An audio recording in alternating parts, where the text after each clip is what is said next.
नमस्कार, बड़ी खबर में आपका स्वागत है। मैं हूं आपके साथ अनुष्का सिंह। इस साल असम सहित 4 राज्यों में विधानसभा चुनाव होने जा रहे हैं। असम में सत्ता के सिंहासन को पाने के लिए भाजपा के नेता सुपर एक्टिव दिखाई दे रहे हैं। असम में बीजेपी ने अपना संकल्प पत्र जारी कर दिया है। आइए जानते हैं इस संकल्प पत्र में बीजेपी की ओर से क्या बड़े वादे किए गए हैं।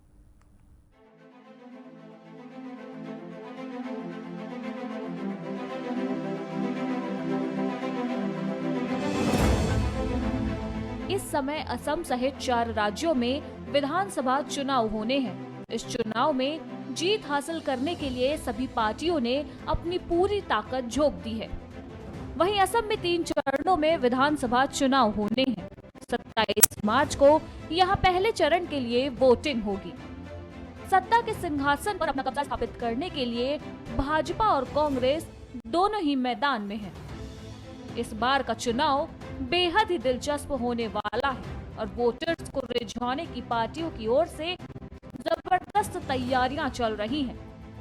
बता दें कि बीजेपी के राष्ट्रीय अध्यक्ष जेपी नड्डा ने गुवाहाटी में पार्टी का संकल्प पत्र जारी किया।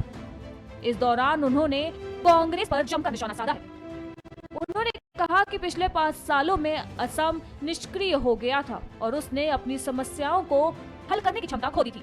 उसके बाद सर्बानंद सोनोवाल और पीएम मोदी के गतिशील नेतृत्व के तहत अब ये बदल गया है।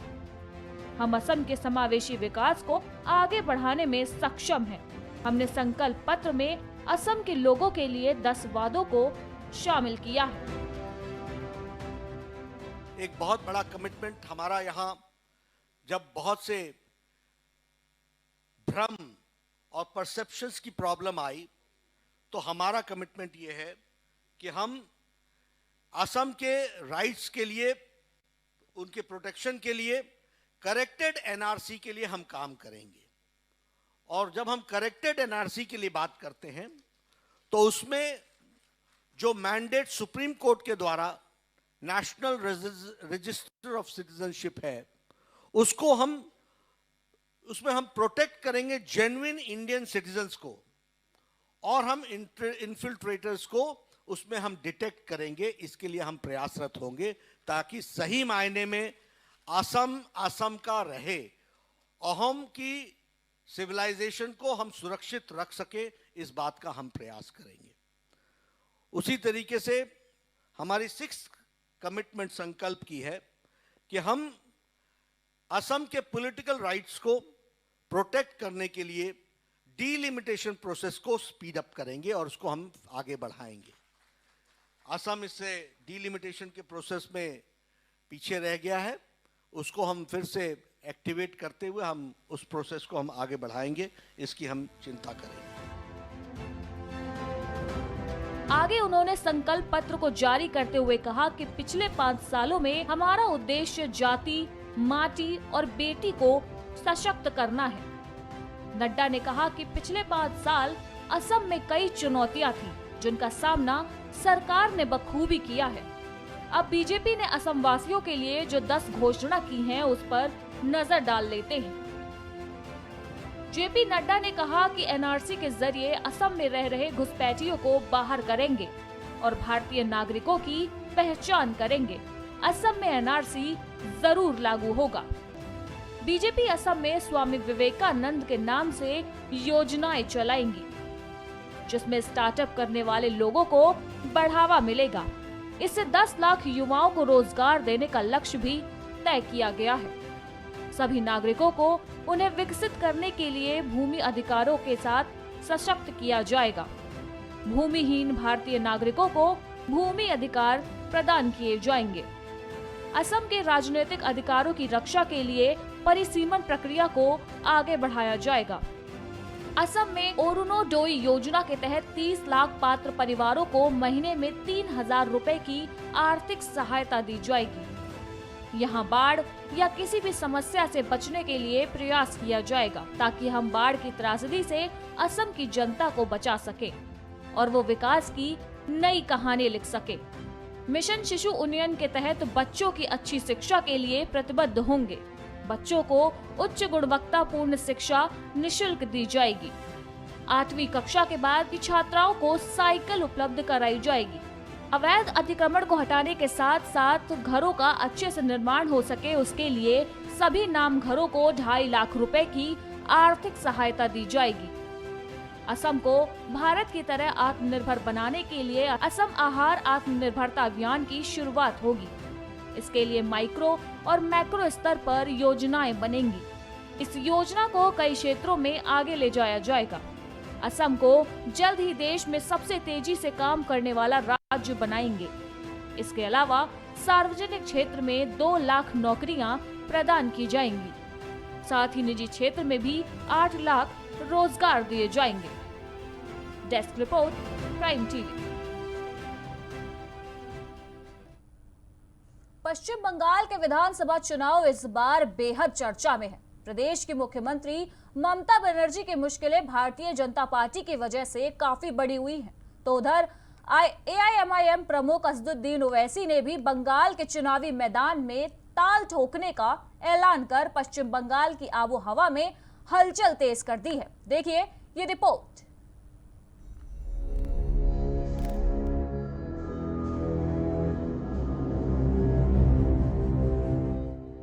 बिहार विधानसभा और गुजरात निकाय चुनाव में सफलता का स्वाद चखने के बाद ओवैसी का हौसला बुलंद हुआ है।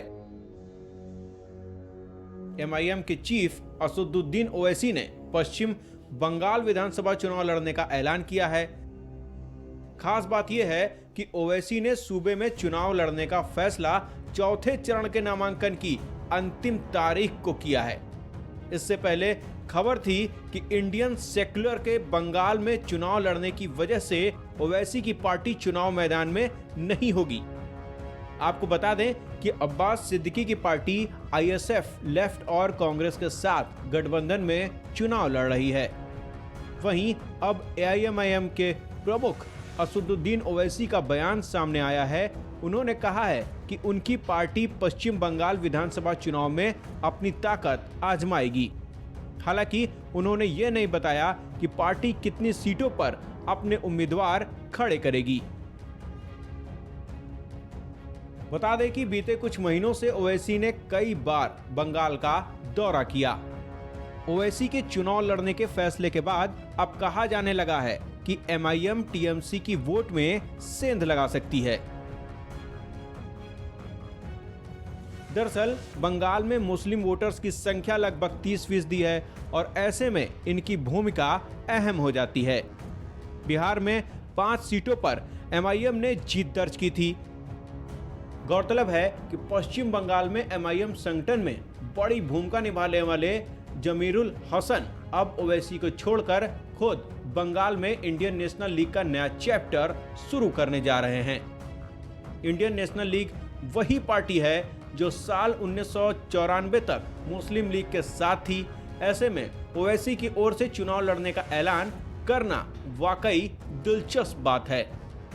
इससे पहले MIM के प्रमुख असदुद्दीन ओवैसी की पश्चिम बंगाल में कोलकाता में 25 फरवरी को होने वाली रैली को पुलिस से अनुमति नहीं मिलने की वजह से रद्द कर दिया गया था। पार्टी के सूत्रों ने बताया कि ओवैसी को अल्पसंख्यक बहुल मोतिया बुर्ज इलाके में रैली के जरिए बंगाल विधानसभा चुनाव से पहले पार्टी का प्रचार अभियान का आगाज करना था। देश की तमाम सेकुलर पार्टियों और मुसलमानों के अलग अलग समूहों की तरफ से ये आरोप लगाए जाते हैं कि ओवैसी बीजेपी को फायदा पहुंचाने के लिए बंगाल चुनाव मैदान में उतर रही है। वहीं अब ऐसे सवालों के और ज्यादा उठाए जाने के कयास लगाए जा रहे हैं, क्योंकि ओवैसी ने ऐसे वक्त में चुनाव लड़ने का फैसला किया है जब सूबे में 4 चरणों का नामांकन अपनी समाप्ति की ओर है और बाकी 4 चरणों में मुस्लिम वोटरों की संख्या खासी बताई जाती है। अब देखने वाली बात होगी कि ओवैसी के चुनावी मैदान में उतरने से ध्रुवीकरण की राजनीति पर कितना जोर पड़ता है और ओवैसी के चुनावी रण में उतरने से बीजेपी को फायदा होगा या TMC को नुकसान, ये तो आने वाला वक्त ही बताएगा।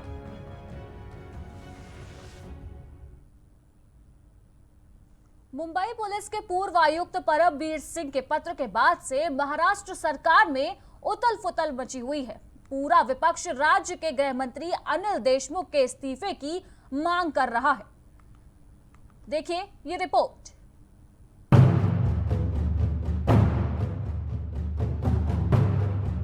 मुंबई में इन दिनों पूर्व कमिश्नर के लेटर ने राजनीतिक गलियारों की गर्मी बढ़ा दी है। जैसे ही पूर्व कमिश्नर ने गृह मंत्री देशमुख पर उगाही के आरोप लगाए, उसके बाद से ही विपक्ष सरकार पर हमलावर दिखाई दे रही है। खासकर बीजेपी राज्य में लगातार राष्ट्रपति शासन की मांग कर रही है। इस बीच एनसीपी के राष्ट्रीय अध्यक्ष शरद पवार लगातार महाराष्ट्र के गृह मंत्री का बचाव कर रहे हैं। उन्होंने कहा कि देशमुख 5 से 15 फरवरी तक कोरोना संक्रमित होने की वजह से अस्पताल में भर्ती थे। इस वजह से वाजे से उनकी बातचीत का सवाल ही नहीं उठता है। बकौल पवार, फरवरी में अनिल देशमुख और वाजे की बात होने का तथ्य पूरी तरह से गलत है। सीधी बात ये साफ हो गई कि जिस समय में ये एलिगेशन किया था वो अनिल देशमुख हॉस्पिटलाइज थे। ये बात साफ होने के बाद ऐसे जो कुछ डिमांड है, इस डिमांड को कोई ताकत नहीं।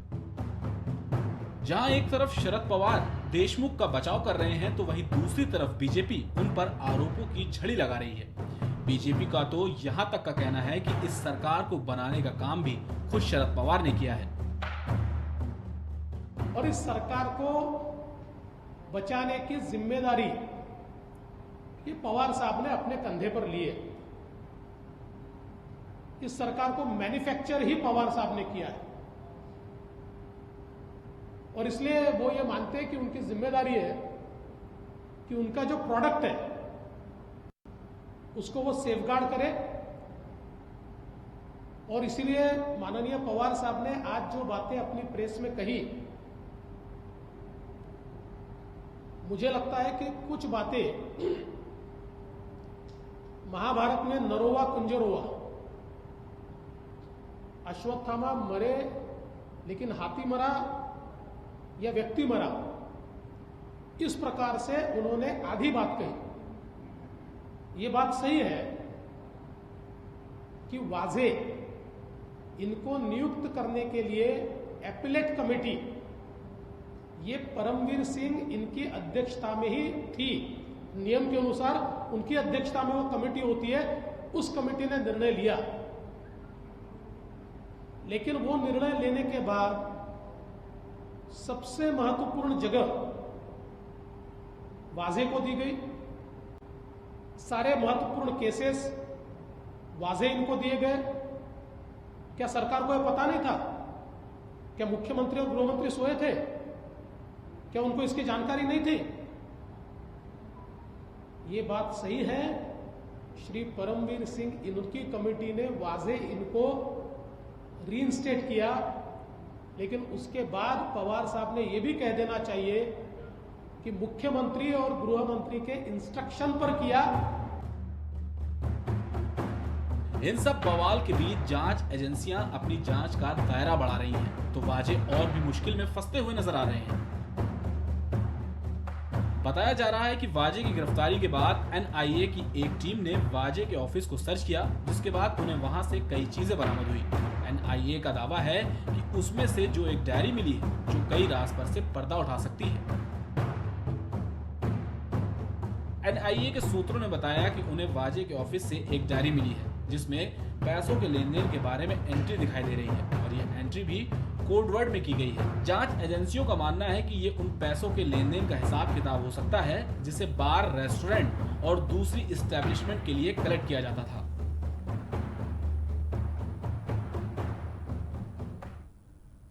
तो देखा आपने कि इन दिनों मुंबई में काफी बवाल मचा हुआ है। विपक्ष इस मुद्दे पर सियासत की आग को ठंडा नहीं होने देना चाहता। यही कारण है कि बीजेपी ने संसद में भी इस कांड को लेकर जमकर बवाल काटा है। वसूली कांड से शुरू हुआ मामला जब धमकी कांड का रूप ले लेता है, महाराष्ट्र की सियासत में इतनी उथल पुथल आज के राजनीति इतिहास में नहीं देखी गई। देखिए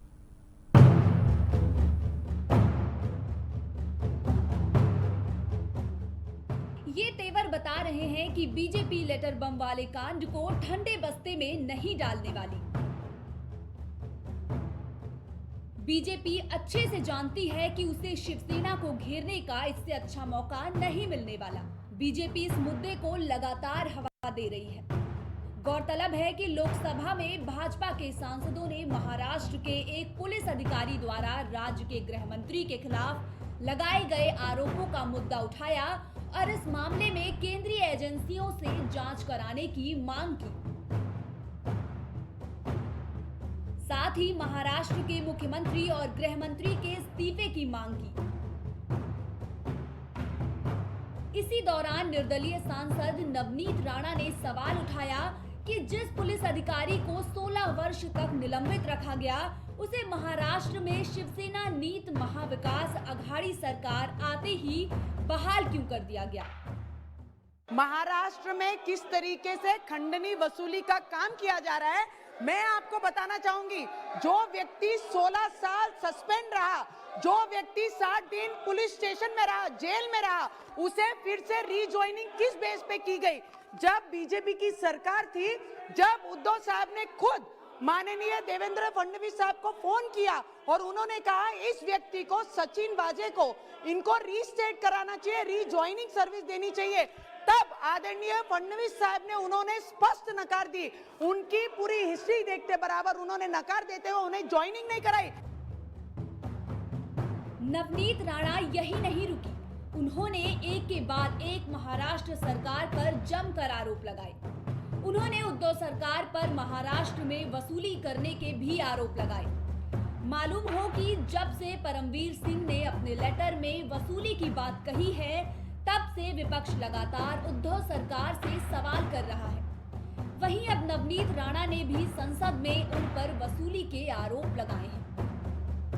देखते, अगर इस तरीके से देश में खंडनी वसूली का चक्कर शुरू हुआ तो पूरे देश में ये चीजों को फॉलो किया जाएगा। मैं आपसे विनती करती हूँ, 2 मिनट सर, जिस तरीके से बाकी लोगों पे आरोप लगे, मैं आपको बताती हूँ कि हमारे महाराष्ट्र में मुख्यमंत्री जी के ही बोलने के कारण ये सब प्रकरण चल रहा है। बाकी कोई इसमें इन्वॉल्व नहीं है। किसकी ट्रांसफर कहाँ से करनी है, किससे खंडनी वसूल करनी है। और ये जो यहाँ पर खड़े हैं, जो CSR फंड के बारे में बात कर रहे हैं, अगर सिर्फ मुंबई से 100 करोड़ वसूली अगर महीने की होती। वहीं इस घटना के बाद ये मामला यही नहीं थम रहा। अब नवनीत राणा ने ओम बिरला को भी एक चिट्ठी लिखी है, जिसमें उन्होंने आरोप लगाया कि शिवसेना सांसद अरविंद सावंत ने उन्हें संसद की लॉबी में जेल में डालने और देख लेने की धमकी दी। उधर अरविंद सावंत ने आरोपों को झूठा करार देते हुए कहा कि उन्होंने कोई धमकी नहीं दी है। सरासर झूठ।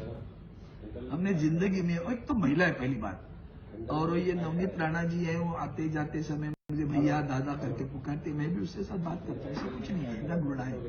लेकिन एक बात कहता हूँ कि ये काम धमकाना और महिला को, मैं शिवसेना को इतना ध्यान में रखूं, महिला को धमकाने वाले काम करते मैंने कभी धमकाया है, उसके एविडेंस अगर कोई लोग होंगे तो बता देना कि अगर मैंने धमकाया होगा तो।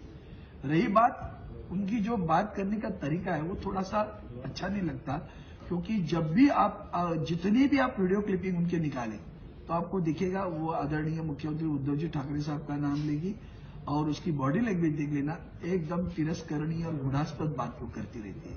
फिर भी हमने कभी नहीं बोला उनको, वो जो आज तक, वो तो पहले से करती आई है, आज कर रही क्या बातें इस तरह से। आज भी वही हुआ, वो बात कर रही थी। हम तो क्योंकि जनतंत्र पर आज आघात होगा उल्टा, शून्य प्रहर में भारतीय जनता पार्टी के 6 सदस्य खड़े हो जाते हैं और हर एक को अनुमति दी जाती है, और वही हर एक जन वही विषय दोहराता है, इसलिए ये भी खड़ी होगी।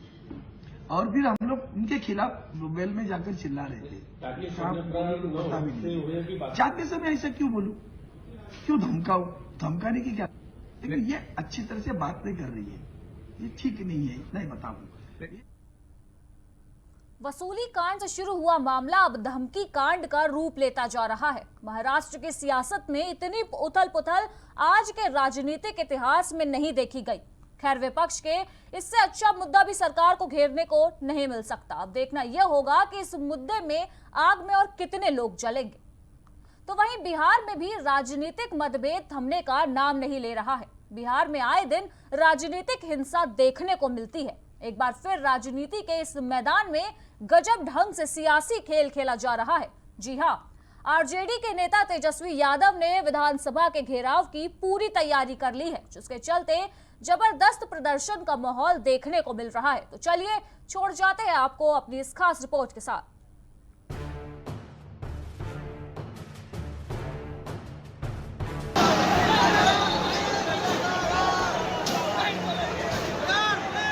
बिहार में एक बार फिर से जबरदस्त राजनीतिक खेल खेला जा रहा है।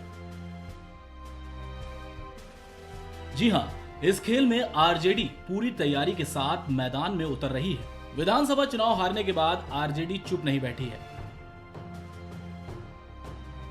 कोई भी मौका नहीं छोड़ रही है सरकार को घेरने का। वहीं एक बार फिर से आरजेडी ने मैदान जंग का ऐलान कर दिया है। आपको बता दें कि बिहार में बढ़ते अपराध और बेरोजगारी के मसले पर पटना में राष्ट्रीय जनता दल का मार्च शुरू हो गया है। ये मार्च जेपी गोलंबर से शुरू हुआ है। प्रदर्शनकारियों ने विधानसभा घेराव की पूरी तैयारी कर रखी है। वहीं प्रदर्शनकारियों को रोकने के लिए पुलिस भी तमाम कोशिश कर रही है। इस दौरान तेजस्वी यादव और तेज प्रताप यादव ने पुलिस प्रशासन पर बड़ा आरोप लगाते हुए कहा है कि पुलिस के जरिए हमारी हत्या कराने की कोशिश की जा रही है। हम आपको बता दें कि विधानसभा मार्च के दौरान एक बार फिर आरजेडी की गुंडई दिख रही है। तेजस्वी और तेज प्रताप के नेतृत्व में राजद ने बेरोजगारी, महंगाई, राज्य में बदतर कानून व्यवस्था और भ्रष्टाचार के खिलाफ विधानसभा मार्च निकाला है। मार्च के दौरान डाक बंगला चौराहे पर पुलिस और राजद कार्यकर्ताओं के बीच जमकर भिड़ंत हुई है। इसमें राजद कार्यकर्ताओं ने एक पुलिस के जवान का सिर फोड़ दिया है। राजद कार्यकर्ताओं और पुलिस की तरफ से शुरू हुई पत्थरबाजी में पत्रकार का भी सिर फूटा है। वहीं पुलिस ने हालात बेकाबू होते देख लाठीचार्ज शुरू कर दिया। दुकानों और मार्केट में छिपे कार्यकर्ताओं को खोज कर पीटा। राजद कार्यकर्ताओं ने गाड़ियों में जमकर तोड़फोड़ शुरू कर दी। राजद के कार्यकर्ता झोले में भरकर पत्थर और ईंट के टुकड़े लेकर आए थे। वहीं प्रदर्शन के चलते पूरे चौराहे पर जाम देखने को मिला। 2 घंटे की काफी मशक्कत के बाद पुलिस ट्रैफिक चालू कराने में कामयाब हो पाई। इसी के साथ बता दें कि लाठीचार्ज के बाद भी राजद कार्यकर्ता जब नहीं माने तो पुलिस ने गिरफ्तारी शुरू कर दी। कार्यकर्ताओं को बस से भरकर कोतवाली थाने ले जाया गया। नेता प्रतिपक्ष तेजस्वी यादव और तेज प्रताप सहित दर्जनों कार्यकर्ताओं ने गिरफ्तारी दी। इससे पहले कार्यकर्ताओं की भीड़ को नियंत्रित करने के लिए पुलिस ने पानी की बौछार भी की। प्रदर्शन के दौरान राजद कार्यकर्ताओं ने पुलिस को धमकी भी दी। कार्यकर्ता बोल रहे थे कि जाने दीजिए, नहीं तो आप चक्कर में पड़ जाएंगे। नेता प्रतिपक्ष तेजस्वी यादव का कहना है कि विधानसभा मार्च के दौरान हम सरकार को आईना दिखाने का काम करेंगे। चुनाव के दौरान अपने मैनिफेस्टो में सरकार ने कई वादे किए थे। 19 लाख युवाओं को रोजगार दिलाने का वादा किया था, लेकिन कई महीने बीत गए, रोजगार का कहीं अता पता नहीं है। Output desk, prime TV.